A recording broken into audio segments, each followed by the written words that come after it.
Have you ever come across that person who talks about their dreams and goals? They're always busy working on something important, but every time you speak to them, they haven't actually made any progress in those meaningful goals. It's the same every single time. Maybe this person is you. You know what to do, but you spend all of your time doing things that are not moving the needle.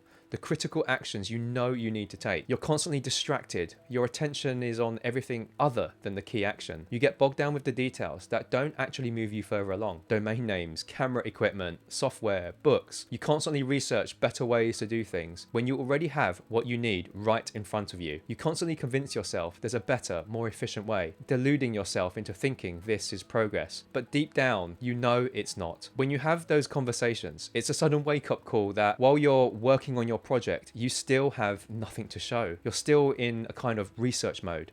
You're left with this pretty cold, hard realization that you haven't moved forward at all. You know there is one thing you're not moving forward on, and in that moment it hits you. You're afraid. Now, you need to find a way to do it, gain the courage to step forward, but you don't know how. And every time you try, you end up in one of those traps. Now, this situation I like to reframe around the concept I call the concrete rope bridge. Imagine two islands. You're trying to get to the other side. You start building a bridge. It's made of concrete, sturdy underfoot, handrails, encased all around you. It extends 80% of the way, but doesn't quite make it to the other side. You need to get to this other side, for that's where your journey lies and where your dreams and goals lie. But this last piece, the gap between the end of the concrete bridge and the other side, it's crossed with this precarious rope bridge. It sways with every gust of wind. You approach the end of the concrete bridge and peer over the edge. A blast of wind hits you. The only way to complete the journey is to get across this bridge, but you're scared of heights. The wind makes you feel uneasy,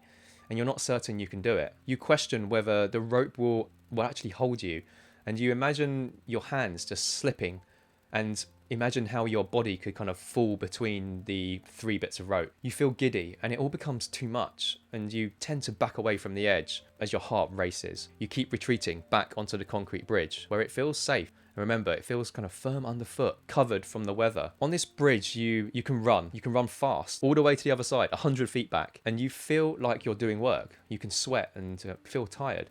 And on this bridge, you're confident. You can do anything, as long as it's on this concrete bridge. Yet, beneath the surface, in your unconscious mind, every thought you have is burdened with this knowledge that the only way to achieve your goal is to cross this scary rope bridge. But no matter how much you do, you can't seem to bring yourself to do it. All of these actions you take, the procrastination, the tasks you do, are all things that are on the concrete bridge. On the concrete bridge, you feel confident. You keep building more and more layers of concrete, making it more and more secure. But it's already secure. You don't need to reinforce it anymore. But we tend to keep doing this. It's also why when you're helping others, or you wonder why the thing you do for work doesn't translate to when you do it for yourself. It would be like radioing in to someone on the concrete bridge and telling them to walk on the rope. Easy, right? But you are not there, facing the drop, the gusty wind, the rain on your face. You are not feeling the emotions. And I think we get really caught up in this. It's the same thing when you're consulting for a company or a client. It's effortless. But when it's for you and your own brand, you can't move. I found this and it was really difficult. But we must find a way to cross this rope bridge. And it has to be a way that works for you. So how can we do this? How can we build a system that allows us to cross the rope bridge in a way that feels safe and doesn't completely overwhelm us? So I'm about to walk you through a 3-step mental framework you can use whenever you are faced with a situation like this. But first, there's one vital mistake that I always see people make when trying to achieve their goals. We often know what to do.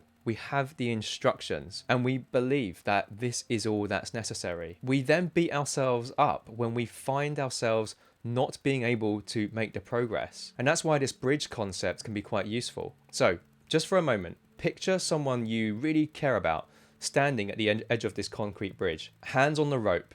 They're scared of heights and the wind is causing the rope bridge to sway. They too know what they need to do. Just walk across. Easy, right? No, of course not. Would you give them a hard time as they struggle to find a way to put their feet on the rope, hands shaking, knees wobbling? No. Now imagine this person is you. Okay, so I'm going to go over 3 key components to successfully navigating the bridge. And this leads on nicely. So the first one is expectations. You might be able to run on this concrete bridge, carrying lots of items with you, changing direction, moving fast.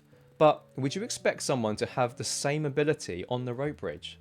No. It would be unreasonable, right? Just trying to imagine carrying lots of things and you're trying to hold this rope. Imagine looking at the progress from a satellite view. They look slow on this rope bridge and often stop. Sometimes they seem to need to gather themselves or something.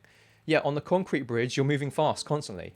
But for the person on this rope bridge, it's incredible progress, even if they move a little bit. Why? For if they can find a way to put one foot in front of the other, you know they've opened up the possibility that they could finally make it to the other side. The satellite view of progress, it kind of becomes redundant without context of the situation on the ground. Knowing how to calibrate your expectations allows you to respect the progress based on what challenges you're actually facing, which will keep your motivation up throughout your journey. And this brings us on to number 2, situational awareness. We need to become hyper aware of the situation we're in, knowing when we are on the rope bridge and when we are on the concrete bridge. It's everything. Progress might be slow on the rope bridge, but if you see someone finally cracking it, you know they're likely to make it to the other side, right? So you need to tune into yourself. Know when you are on the rope bridge, and know that even when you make a tiny step forward on the rope bridge, this is huge. That email to your boss saying, no, you can't take on more work. The struggle you have to string a few words together in an email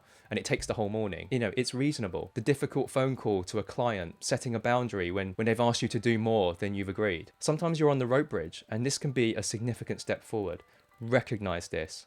Other times you're consuming insane amounts of knowledge, but you already know it. And this is you running on that concrete bridge, dancing on it even. Compare those two scenarios. Right, the final one, the tactical approach to dealing with the rope bridge. Finally, how we approach the bridge is key. Imagine how you would help your friend make progress. You would get them used to holding the rope, used to the feel of the rope in hand, one hand at a time, feet still on the bridge. You might get them to kind of poke their head out, feel the wind, get used to the weather, stretch them. So they're doing an action that is toward their goal, but small enough to feel safe and not overwhelming. When they're ready, you would set milestones. You'd celebrate the moments when they managed to get their whole body fully supported on the rope, no more bridge, then the first step forward. You would extend the milestones to distance traveled or number of footsteps taken. You would celebrate managing your first gust of wind. You might then come back and return to the concrete bridge for a rest when it feels too much, to let your brain recuperate.